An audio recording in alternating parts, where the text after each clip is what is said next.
world seemed all that together and innocent and simple yesterday.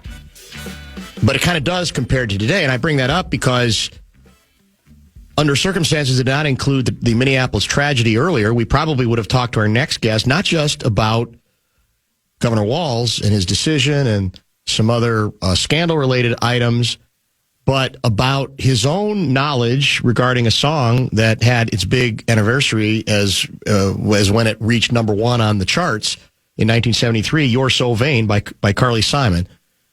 He had some good background, but I think all things being equal, we're going to leave that for another day because it would just seem a little bit off kilter to get into today. Andy Luger, former U.S. Attorney, kind enough to join us via the Connecticut Water Systems hotline.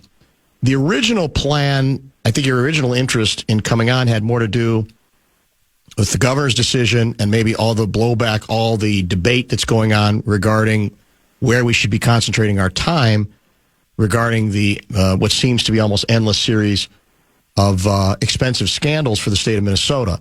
And we are going to get to that, but I obviously, we got to follow the story here. So I don't know what you're willing to tell us today, but I'll just open the floor to you and ask you to give us your reaction to what took place and what you saw. Thanks, Dan. I hate to do this by cell phone, but I have to tonight. I investigated a number of police officer shootings, agent and officer shootings as U.S. Attorney. And, there's a script for what you do. It's all tragic. Watching somebody die on video is about as traumatic as it gets. And I've had to do that a number of times, and I took a minute or two because I didn't have a lot of time today, but I did watch the video that I could find of today's tragedy. And so you start with the fact that this is the death of an innocent person is tragic. And the question then goes, if you're in law enforcement mode or prosecutor mode, which I've been, you then go to the investigation. And I heard a little bit of your conversation with Blair, who I adore and worked with. He's exactly right, because everybody's going to this is going to be investigated. And what I always told people who came to me from the community, from law enforcement, from various angles, is the nature of an investigation is we're going to try to get to the truth of what happened. If you assume you know what happened before the investigation, well, then why are you asking for anybody to investigate anything? We all can watch videos, but people need to be interviewed who were witnesses. The agents on the scene need to be heard from. Everybody needs to take a deep breath and figure out what happened. This is tragic.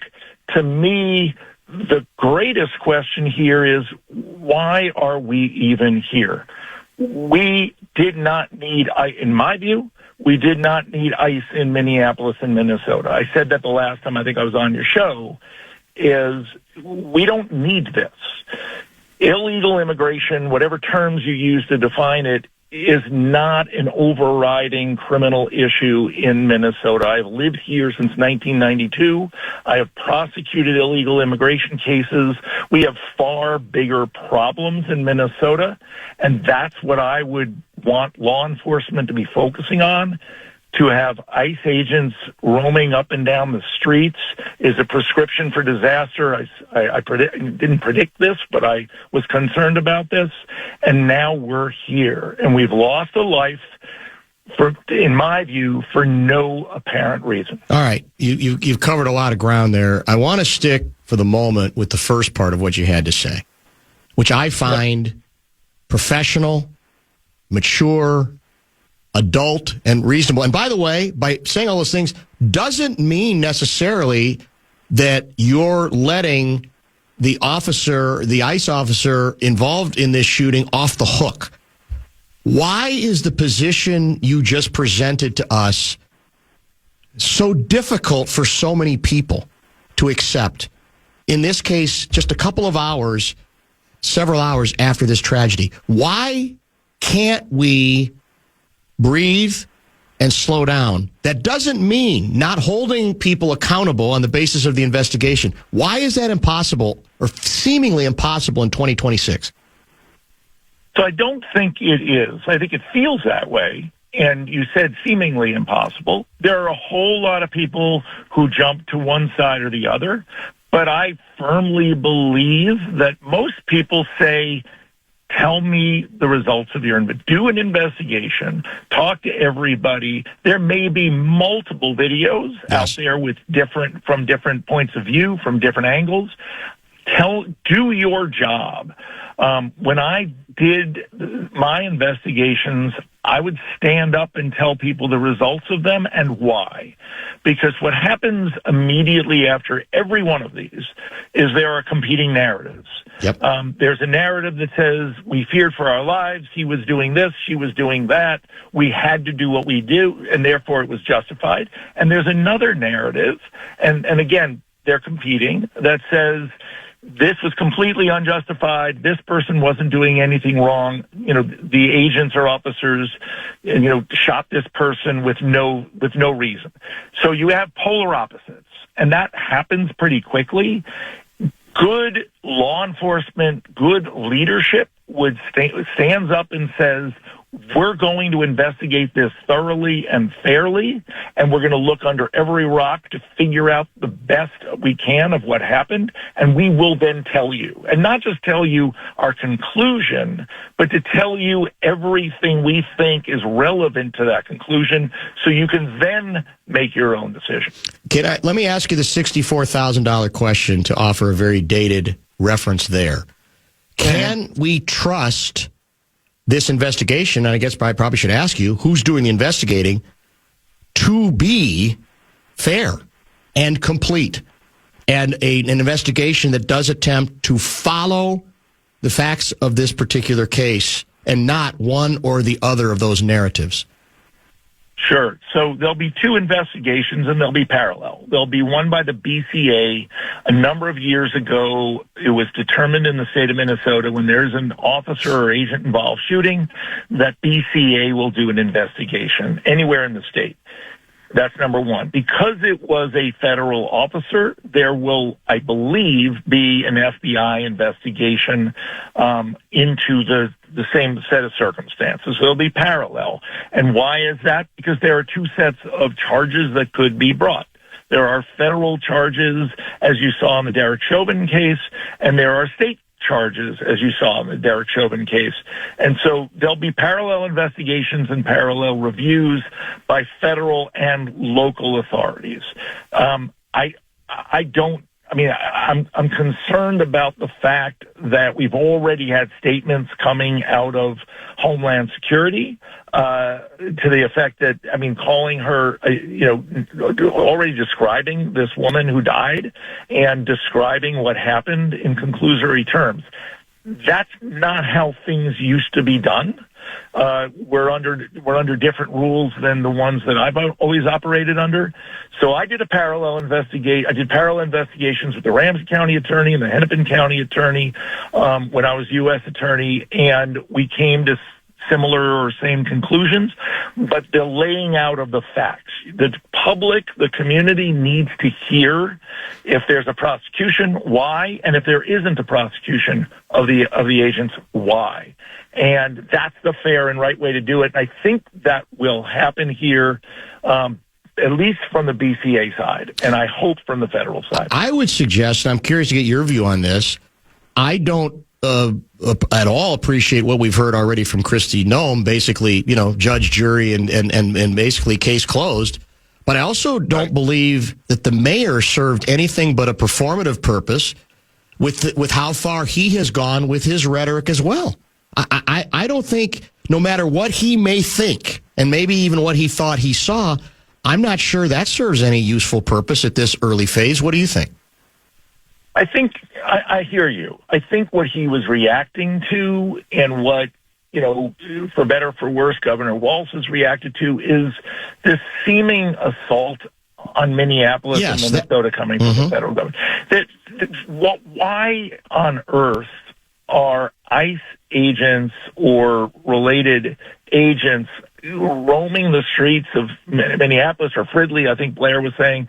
Why? What's the pro-con on that? I understand there's a national policy about deporting illegal immigrants who have engaged in criminal activity. That I get that. And there's a lot more of that in Arizona, in New Mexico, in Texas. Minneapolis isn't known for that. So I think there's a legitimate question to be asked, and I've asked it before. Why are you here? What are you doing? I have no sympathy for anybody, but certainly not somebody who's here illegally who engages in criminal activity. Lock them up, put them away, do those investigations. It's just not a real important part of the criminal justice fabric in Minnesota. It never has been. My very first case when I moved here in 1992 was a criminal case against an illegal immigrant who we put in prison and then deported. I get the need to do it, but hundreds of agents roaming the streets, I don't think so. We are chatting with former U.S. Attorney Andy Luger. A texter out of Fargo, Dana, writes, I've been told that if the ICE agent who did the shooting is found to have committed a crime, the state of Minnesota cannot prosecute him. Perhaps Andy Luger can explain this. Yeah, there's a nuance there. Your texter is partially correct. There's a nuance there. If a federal agent is prosecuted in state court, the federal government can have that case removed to federal court and dismissed. We've looked at that in other cases. There's a procedure for that. The question really is, and God knows these days, if there's an agreement between the state and the feds about how something should be handled, that's a different story. But there is a basis for the federal government to kind of step in to a state prosecution under the Supremacy Clause and other doctrines. Do you have an opinion at all about, Blair had, former St. Cloud Police Chief Blair Anderson, who was just on previously, you heard, I think, some of that, clearly has strong feelings regarding the masking of ICE agents, and he clearly has great difficulty with that. Now, in the wake of his discussion, his comments, I received a lot of texts from people saying, well, there's a lot of doxing that's going on. There's a lot of threats that are going on, and that can't not be left out of the discussion. You've been, in this business for a long time. So do you have an opinion on the masking? Is there an understandable masking? Do you think that's not suitable as a response and adds to the difficulty here? Do you have any opinion on any of that? So I do. I've heard, the statement made that agents are under attack and we have to protect them. If there are facts and figures to support that, if there are real examples to support that, the notion of masking law enforcement who are going into businesses, going into homes to engage in law enforcement activity, I find really troubling, and I've never seen it before. Maybe I've missed this, but I was a prosecutor in New York. I've been a prosecutor in Minnesota. I am troubled by it. I'm troubled by just the way we're going about things these days, because across administrations, I've worked under Republican and Democratic administrations, we've always had a set of rules about how things were done, and those rules don't seem to apply these days, and that is deeply troubling. And I go back to the fact, whether it's the texter from Fargo or anywhere else, why are we doing this? Why all of a sudden do we need to have hundreds, if not 1,000 agents in Minnesota to round people up? And we've heard stories of citizens being rounded up. Somebody was asking Blair about, well, in Europe, you got to carry your papers. They're not asking for papers. They're just grabbing people, as far as based on what I've heard. And when have we ever done that before, and when has that ever been acceptable? So I think we need to be asking ourselves, whether you're a Trump supporter or not, what are we getting out of this? And is the cost of this worth whatever benefit we're getting?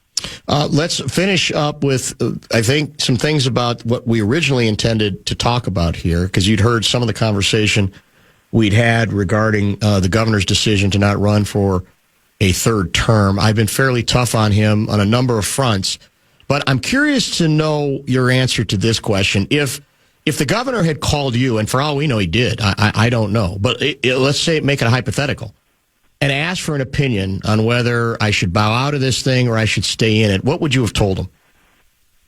I think this is the right call, and here's why. Without getting into the blame game and whose fault and what you should have done, this has become such an overriding issue in the state of Minnesota that we as citizens, in my view, all of us, Democrats, Republicans, however, we're also concerned about this fraud issue, and we're consumed by it, that we need to find someone, whether it's Amy Klobuchar, who I will be supporting, or one of the Republicans, someone who can get us beyond it. We need to fix it. We need to make sure it never happens again. And we need to talk more about our vision of Minnesota. We are so sidelined by this issue that I think it wasn't viable to the future of Minnesota for Tim Walz to still be in this race, regardless of what you think about him otherwise. That's my conclusion. And when I read and saw that Amy might be getting in this race, I thought that was fantastic because she will take care of this. She will deal with it. She's a no-nonsense person. She's been a prosecutor. Yeah. And her Republican opponent, whoever they are, will have to not only engage on the fraud issue, but will have to engage on visions of Minnesota going forward, better visions of Minnesota going forward than where we are right now. And I look forward to that. I want that. It will be. Do you expect that she will run? I'm sorry? Do you expect that she will indeed announce that she's running for governor? Based on all of the statements, yes, because you don't say, as a typical matter, you don't say, I'm strongly considering it, I'm deeply considering it. There's a reason you say that. You want to hold off other folks, and other folks who might otherwise get in will wait. She's a very serious, dedicated, committed public servant. She doesn't jump lightly. I watched her make the decision to go into the Senate race way back when, and I think she's very deliberate. I'd like it to happen myself. I think it'll be good for the state. I think it'll help us reconfigure this governor's race. And I know her well enough, and, I'm a friend of hers and I'm a strong supporter of hers. I know she will take this issue on and fix it. This is my one concern, if that's the way this goes, or if, because I get your point. You're about, again, doing the work that led to a number of prosecutions that have kind of opened this door from the beginning. And that's what you believe in. And I think you worry that we get bogged down in, the politicizing of it, blame game, etc. But I also think that if we allow it to sort of, quote unquote, go away, if Amy Klobuchar enters, we're doomed to repeat the same mistake, because I still think the deep dive on a number of the warning signs that folks who are kind of viewed as being above the politics, including the last two legislative auditors that sent out year after year, that we're still now hearing about, we're doomed to repeat this, that we do need to drill down on that and get specific, as opposed to, well, Amy's here, and now let's just sort of, that was the past, and this wasn't her problem. She wasn't in charge. I still think we got to do that work. And I know it's hard in this political environment, but if we don't, I think we're kind of missing a pretty important point. What do you think? No, I agree with you, and I didn't mean to suggest otherwise. Amy will, in my view, Amy will fix this, which means doing exactly what you just described. You can't fix it without going to the root of the problem.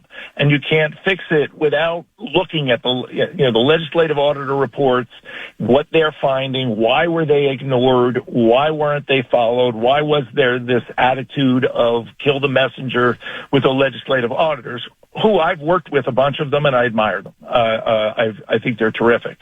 I don't think we're doomed to repeat this. I think, in my view, an Amy Klobuchar candidacy and, her being in the governor's chair will, in my view, ensure that we don't repeat it, and we're not doomed to that because she'll expose it, and fixing it requires everything you just said. Last one, I know you have to go, and we appreciate the time. I'll leave you with this text that came in from 715 guy. I think that would be, is that Western Wisconsin, if I'm not mistaken? Yeah. This blowhard is avoiding the issue like you do, Dan. The issue is the Somalis, and the only solution is to deport every single one. Now, this person doesn't speak for everybody, but that is part of the attitude. So instead of, how about the solution is to prosecute Somali, anyone else responsible for a lot of the crimes that you got to the bottom of. But it's hard to know where we go when that is, and I grant that sentiment, Andy, exists among a lot of our citizens. So let me address that, because you and I have talked about this before. This is no question. I blow hard. It's not the first time anybody's said that about me. That's okay. It's actually kind of mild. Right. There's probably yes, it is. some adjectives that go with that. This is a problem in the Somali community, and I'm not ignoring that. And you haven't.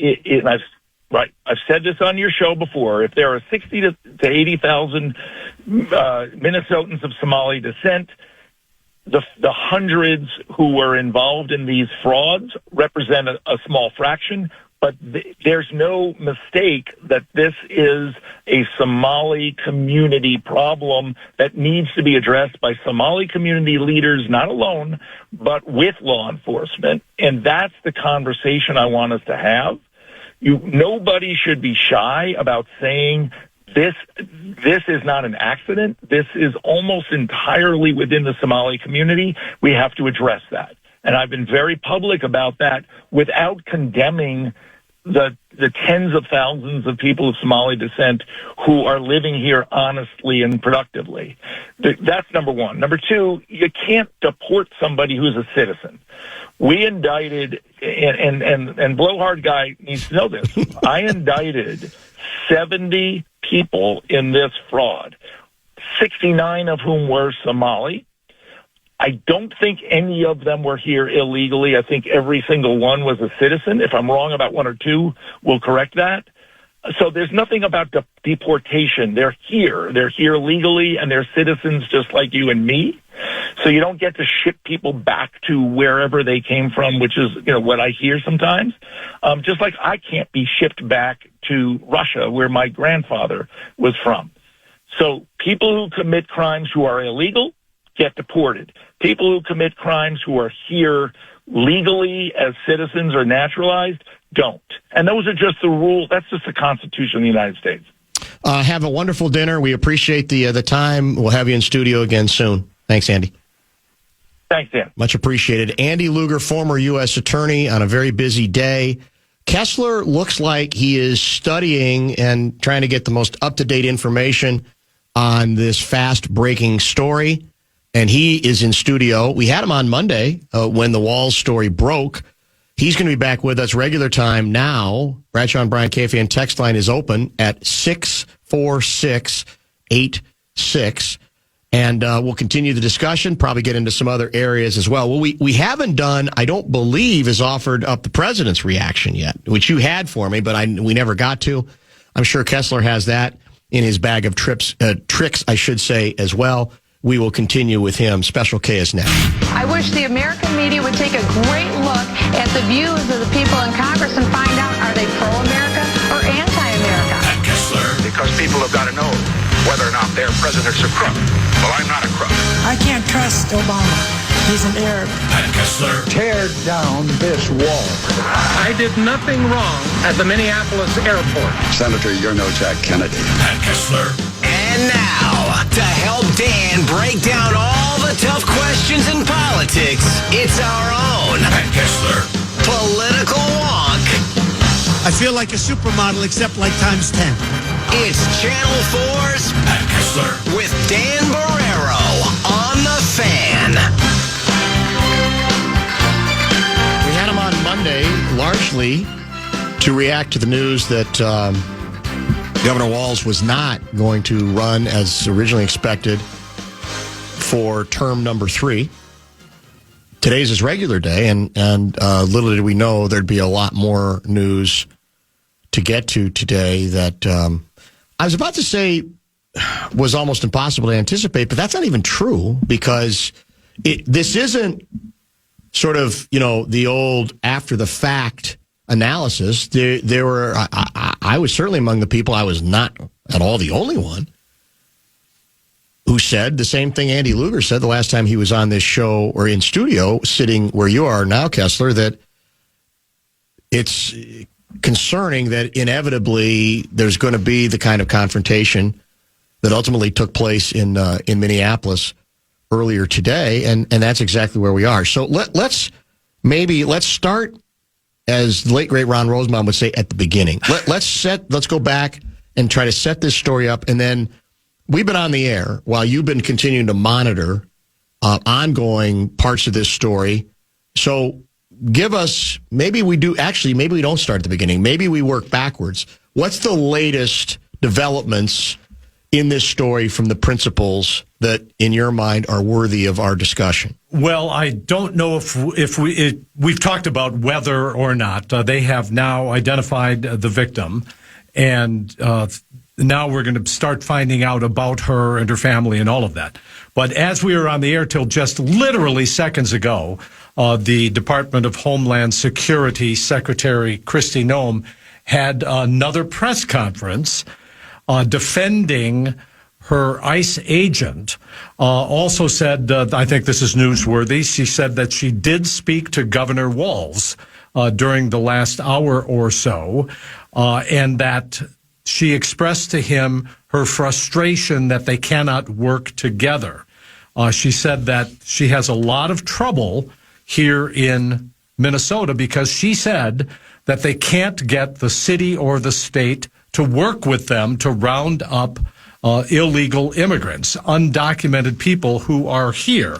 She said we discussed our very different viewpoints, and she acknowledged, these guys have known each other, Noem and Walz, really, for years. Not only were they in Congress together 20 years ago, but they were governors together, South Dakota and Minnesota. True. Yeah, you're right. I forgot about that. And so she said, we talked about all that. We don't know the tone of that, and I'm very interested to hear what that was all about.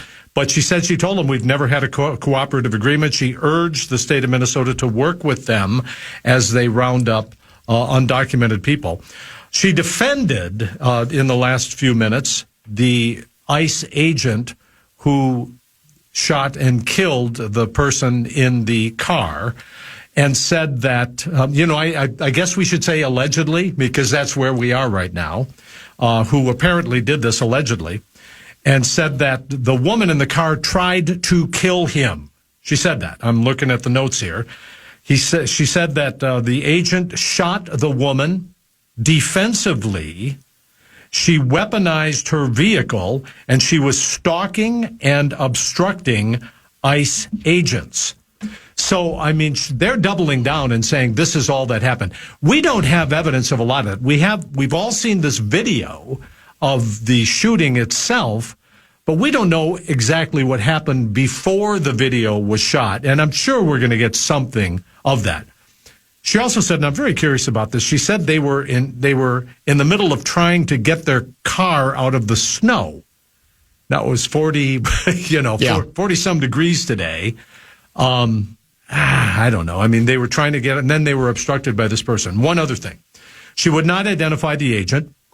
We don't know if this person is on administrative leave. She said that he was treated in a hospital. The president said that he thought he was badly injured. And he's been released, and he's with his family. We don't know if that means here in Minneapolis, if this is an agent. We don't know if this is a veteran agent or a rookie agent, but that's what we know, the latest stuff from Christy Nolan. Is there any video evidence to date that indicates the vehicle actually made contact with the officer who did the shooting? It's very difficult to see. We've looked at the video. I know probably many or most of our listeners have already looked at the vehicle. And clearly, the agent was at the front left bumper of this vehicle. We don't know where he was exactly right before then. This all depends on what he was seeing from his point of view. But we could see in the video that the car tires were turned to the right as if she was trying to get away. We saw that one of the agents had pulled on the door handle so as to say, stop, get out of the car. Get out of something get like the that. bleep out of the car. Oh, yeah, exactly. That's what he said, yeah. So they were intending to arrest this person. She was trying to evade arrest, apparently, trying to get out of there. And it didn't look as if there was heavy contact with the agent. But we don't know what he saw from his point of view. Yeah, that's so probably I what want the to chief see says. that. Yeah, I want we all to do. see that video. But gosh, did it look like deadly force? Pretty much every agency, law enforcement, in federal, state, city, there is a policy: you never shoot at a moving car, a moving vehicle. Well, unless you feel as if your life is in danger. That's the question. All right, let me get to this text. I'm not going to read a lot of them because, as I said, this is one of those days where I'm not sure it serves any constructive purpose. But I've been challenged on this one, so go ahead. I'll take the bait. This is from a 763 guy. Tim. He writes, I know you won't ask Kessler on air because that's just how you run your show. Yeah, you, Dan. But I wish you would have the guts to ask him how he felt about the 1,600 ICE arrests under the Biden administration in 2023. Was Walz calling the Gestapo, calling them the Gestapo? Was Fry telling ICE to get the bleep out? No, they weren't, because they actually don't care about the people getting arrested. It's all political theater. What would you say to Tim? I think Tim makes a pretty good point here. I think that's a valid question to ask. Here is how I understand the difference. Until this year. Let's start with rhetoric, but go ahead. Oh, yeah. I mean, it's craziness out there, people. Yeah. We all know this is all crazy, what's happening. So the ICE agents and Border Patrol agents were, before this year, last year with Biden, Obama, George W. Bush, Reagan, I'm just telling you. Right.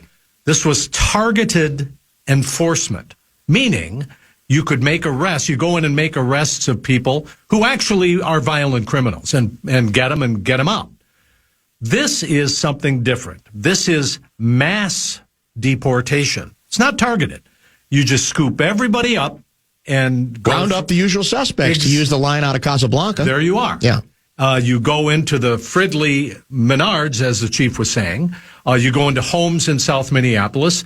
You go into restaurants and laundry facilities, and you go to roofing companies, and you are just scooping everybody up. So, although the president, and I support it, I mean, everybody does, I think, you support getting the violent murderers and criminals. You want to get them out of here. Absolutely. That's targeted enforcement. This is something a lot different than that, where with massive force, masked, armed, unidentified men are jumping in, going into houses, all of this kind of thing, pulling people out of cars. That's the big difference, Tim 6763 guy. But it's a really good question. We have not gotten to the president's statements thus far. What has the president? Oh, we do need to break. That's right. We got to get caught up. Let's get a quick pause in here because we went long with Andy Luger. We got plenty more Kessler to get to on this and perhaps a couple other stories, but this is obviously going to be the predominant story, especially related, I think, to what we expect tonight. And then another thing I want to talk to you about is the issue of what the position is of Minneapolis Police Department when it comes to because I believe they've said if we have to keep the peace, protect agents, that's part of what we do, even if we are separating ourselves from what they are here to do. We'll get into all that and more, part 2 with Special K in a minute.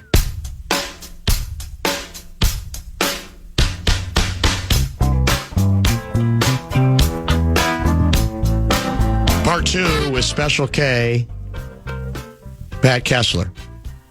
I'll throw another one at your way. You'll take them all. 612 guy. Kessler is lying. ICE raids are targeted. They are targeted. There are just more that are here than ever before due to Biden and Minnesota being a sanctuary. So is he saying every person they target has a long... And by the way, some that are targeted do have a criminal record, and that's... I think so most get of them us out. get them out. I mean, violent criminals, but that's what we're talking about. Suggesting Kessler's that lying. You're lying. So... Well, here's the thing. I mean, the stated goal is mass deportation. Yes, which includes anybody who's here illegally. Yes, correct? so that if you're here, if you came here undocumented, right? The logic goes, regardless of crime, you are committing a crime. Correct. Yeah, that crime. Not that you have a record of crime. Right. And it could be a lot of these people that are being swept up don't have anything, even a parking ticket. So, no, I'm going to tell you again that they have ramped up recruitment for ICE. This is going to be the largest police force in the nation because they're putting $100 million into this. They're building detention facilities in a number of different places, including Minnesota, and then they're going to have a place to hold them and then deport them. The strategy is mass deportation. So I'm sorry. Meet the quotas. It's always been about meeting the quotas, and that's a stated goal. I mean, I'm not saying Biden. I'm not defending Biden. There were hundreds of thousands of people coming in. They had to do something about it. Right. And President Trump is the border. At the border, and he's ended the border. I mean, I don't know why he just doesn't declare victory and walk away. Take the win. He is not doing. He's doing much more than he ever talked about in the campaign. It's mass deportation. So what have his comments been today since this story broke? Well, he is from the 30,000-foot view. He is defending the ICE agent and says we will do whatever we can to protect the people who are in danger from attack by protesters. But he specifically domestic terrorists. He's calling them domestic terrorists. What Christie and Kristi Noem during the last half hour calls this person who was killed allegedly by the ICE agent a domestic terrorist. A domestic terrorist. Right. It said she used her car as a weapon in domestic terrorism. Here's what the president said. He said that he's defending the officer. This is on his Truth Social. He claims that the driver was disorderly, obstructing, and resisting. I mean, you could make that legal argument, I suppose. I'm not saying that's wrong. No, you could. And he claims in his Truth Social post, this is the President of the United States, that the woman who was killed today viciously ran over the ICE officer before he shot her. My eyes say something different. That's not what happened from the evidence that we see. She didn't run over the ICE officer. Then he says the officer is recovering in the hospital. Update, he has been released. And he says, it's hard to believe he is alive. Again. Well, maybe there's a tape we haven't seen. I know. I mean, she didn't run over him. Right. He did move away. I mean, that is the number one defense of police officers that I see. If you think a car is going to hit you, move out of the way. And then he labels the woman you hear in this video screaming, shame, shame, yeah, shame. The one, right. He labels her a professional agitator. I mean, we don't know who this woman is, and who knows? I mean, this is maybe somebody who shows up at a lot of protests, but we don't know that. And then he blames the radical left for targeting law enforcement officers and ICE agents on a daily basis. I mean, you could make an argument that's true. I mean, protesters, when they hear of ICE showing up in a neighborhood, they come. They show up. What is the stated policy and position of the Minneapolis Police Department regarding their responsibility here? They've made it clear they have nothing to do with these raids and don't want to have anything to do with these raids. But what I mean, part of their job is to keep the peace. It is. So how much are we ramping up in anticipation of concern about, how volatile the situation might get tonight? Is it different because it's the winter rather than the summer or the spring? And what do we know about all of that regarding what the chief has said and what the approach is for Minneapolis police moving forward? Well, first of all, the federal government does not, and I'm just going to say this out loud, does not have a law that compels states and local police agencies to cooperate with ICE. I mean, they could pass a law saying you are required to do it. There is no law that says this. So any state, and there are many states that do cooperate with ICE, that's voluntary. Here in Minnesota, there are policies. We are not a sanctuary state. However, there are policies in place and laws in place that restrict the activity of the Minneapolis and the St. Paul police departments, that they're not going to arrest people, ask them for their papers in their cars. They're not going to take people in jail and deliver them to ICE. Those are the things that they will not do here in Minnesota. However, if there is a problem, if there is an altercation, if a federal officer, an ICE or a Border Patrol or an FBI agent is in trouble and they call for help, the police will go there and help them and protect them from any danger around them while it's happening. This happened last summer, we probably remember, where they didn't even know. And I want to point out that no one knows. The governor pointed out today, nobody knows when they're coming, how many people are coming, where they're going to go, what they're doing, what time, anything. So the police find out when everybody else does. If there is a problem, they show up to protect the agents against violence from protesters or whoever else is on there. Kristi Noem said in the last hour that they're not getting a lot of help. But visually, just from what I know, that's not exactly true. They showed up, and they showed up again today to protect the ICE officers. Again, we know nothing in these kinds of situations, and maybe we have listeners out there who can tell me otherwise, but it's really unusual if there is an officer-involved shooting, OIS, and the agency scoops up the officer and they all leave. Everybody leaves. They did, quote unquote, interfere with the crime scene. They were in the car doing stuff, and then they left. And the Minneapolis police had to come to put police tape around it to protect the crime scene and keep people away. And then as the police are leaving, and they didn't have anything to do with this, as the police in Minneapolis are leaving the scene, they're being pelted with snowballs by the protesters. And they're like, what did we do?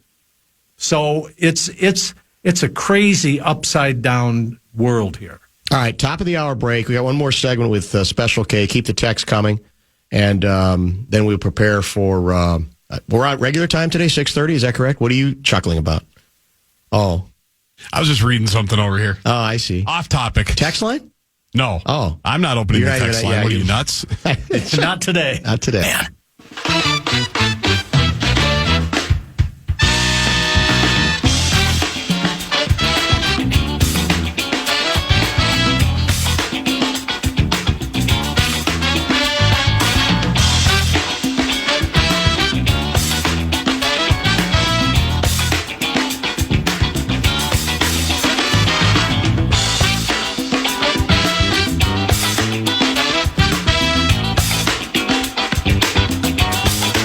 Pat Kessler back with us, top of the hour. We are on until the usual time, until 6:30 tonight. Do we have any sports tonight on the fan, Guardsy? Any toy department relief? We are gameless tonight. Gameless tonight. Wolves celebrating their sweep of the Miami Heat last night. Wild are back in action. Tomorrow. Is it tomorrow? Yeah. Because Fallness will be bitter that the hockey ambassador didn't know the day. But I don't even know the day on the Wolves. I mean, I know they played last night. I don't look at the schedule as closely as I used to. It is Wild Weekly coming up tonight at 7 o'clock. All right, even better. But no actual game. Kessler at Williams Arena last night for the border battle. Yeah. You know what? We're 3-1 in the Big Ten. Give us the stat that you have uncovered, or at least you have Well, I just heard this on the broadcast last night that this is the fastest start in the Big Ten since your guy Musselman. For a first-year head coach. First-year head coach. For Musselman. Since Bill Musselman. 71 and 72. And, of course, his son Eric is already in town. Unbelievable. With the highly, I don't know if they're ranked, but highly thought of USC Trojans. The highly touted. I'm going to try. You reminded me. I forgot to. I'm going to text him to see if there's any chance we can get him on tomorrow. Because we will be there. Gargi, I think they're already here. You were worried about their schedule. Because I think I saw a picture with them having practiced at the Wolves facility. Yes, they are in town. They've been in town. Yeah, I'm going to try to see if we can get Eric tomorrow. Are they worried about getting stuck in the snow? What's that all about? Well, you get them on, and then talk to them about this legacy record. Yeah, that's unbelievable. That's very true, Davey. Let's talk a little bit about. I mean, it's very clear that Kristi Noem is not waiting. Right? She's got a story she's going to tell. You know, we talk all the time about let's let all the facts come in. They're talking about that. Exactly. They're saying let's get all the facts, but we already know them all. Here it is. I don't believe, quite frankly, on a number of levels, that the mayor of the city of Minneapolis has basking in glory here regarding his approach either, though. I don't. Well, this is, I think, a 15-minute walk from where George Floyd was murdered. So we have this echo in our head. We do. We have this PTSD from this in 2020, May of 2020. So I was a little surprised to see the anger that Mayor Jacob Frey exhibited in the press conference today, telling ICE to get the blank out of Minneapolis, and also, although many people might agree with him, that the explanation by Kristi Noem and the Department of Homeland Security is BS, except to use the exact word. He spoke it, yes. And so, but he was angry, but he did not urge people. He wasn't a calming influence, let me just say that. And so that surprised me a little bit because Governor Walz, and he has been on a tear, comes out swinging. He has been ripping away over the last few days.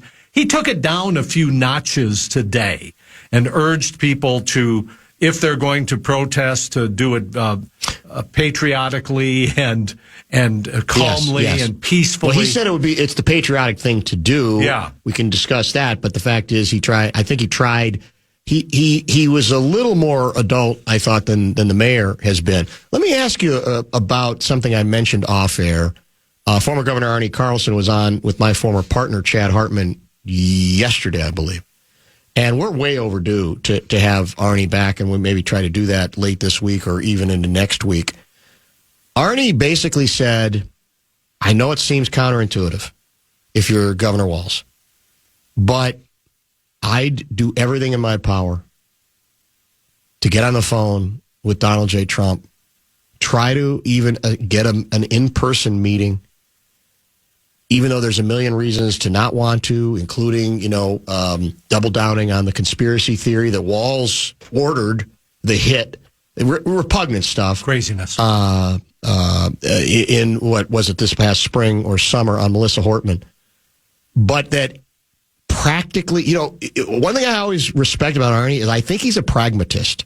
He's not a shrinking violet by any means, but I think he's a throwback politically to you still got to talk to people, and you might surprise yourself about, you got to think about what you can get out of it, forgetting the fact that you feel like this is someone you don't have anything in common with. And I'm curious to get your view on that philosophy. What do you think? It is so difficult to be that person, to be a bigger person. It's so hard to do when President Trump has been cruel and crude and has gone after you and your family personally. Yep. And Governor Walz has done the same thing back to him. And so you got two fighters in opposite corners. But how do you be kinder person? How do you be more of a moral person or a person of values It's so hard to do. But I don't know that I could do it. I don't know that you have to be kinder. Okay, I think you've just got to be strategic. And all right, can you get something out of it? You got to bite your tongue. But yes, you okay. mentioned the New York mayor example. Your guy, Mamdani. Now, I don't know how long this love affair is going to last, but he goes to the Oval Office, right?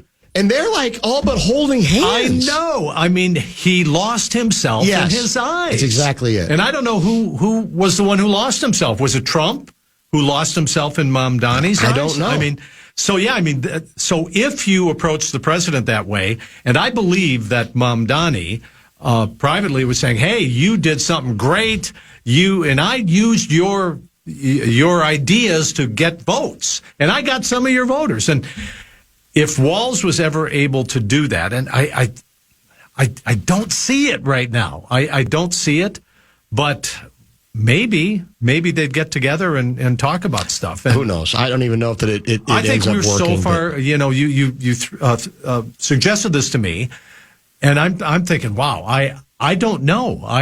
I can't see it in this political environment. I just can't. Let me ask you one other. Very surprised if that happened. One of our other political questions just came to my head, and I don't know who the state legislator was who I heard saying this. I do believe it was a Republican, but a woman, but I can't remember who it was. Suggested, and this is a subject we've covered nationally for a long time.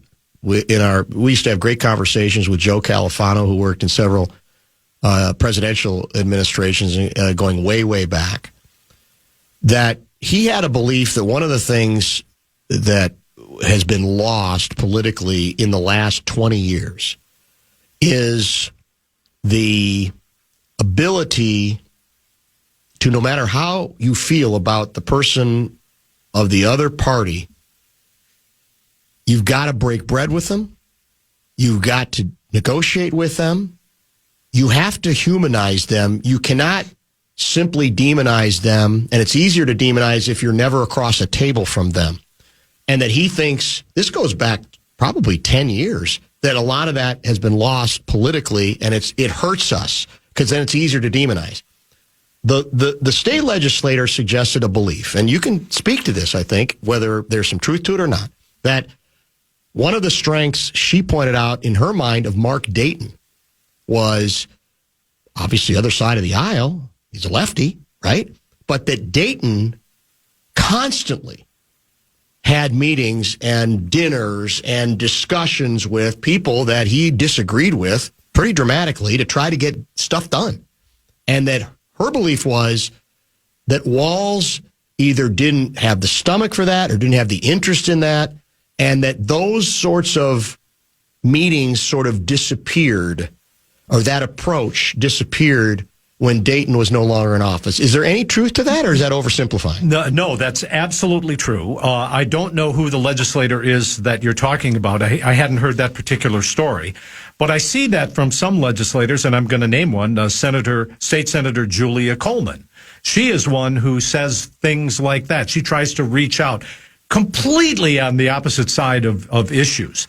But yes, having been there with Mark Dayton, he would constantly have breakfast meetings with groups of legislators. He would constantly call them up, come on up to the office. They'd have coffee, they'd have soft drinks, they'd do whatever.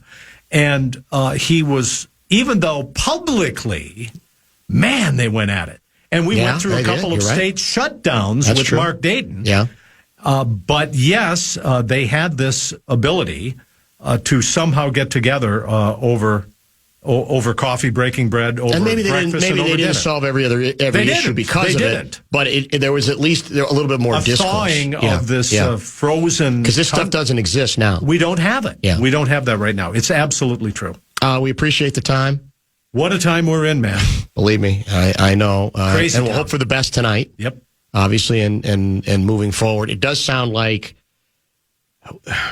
Do we know how big the presence is going to be from a police standpoint tonight? Well, we want to point out that Governor Walz was urging people to be peaceful, of course, but he has put on alert the Minnesota National Guard, and he's prepared to call out the Guard should it be needed. We all hope that doesn't happen, and of course that we don't recreate what happened here in Minneapolis not too long ago. So, yeah, there's going to be a police presence, but I think there's going to be a protester presence also. Thank you, Pat Kessler. You bet. Extra duty this week. Outstanding work as always. We'll pause. We'll wrap up the show. Remind you what you missed on a very busy program today and what's coming up tomorrow.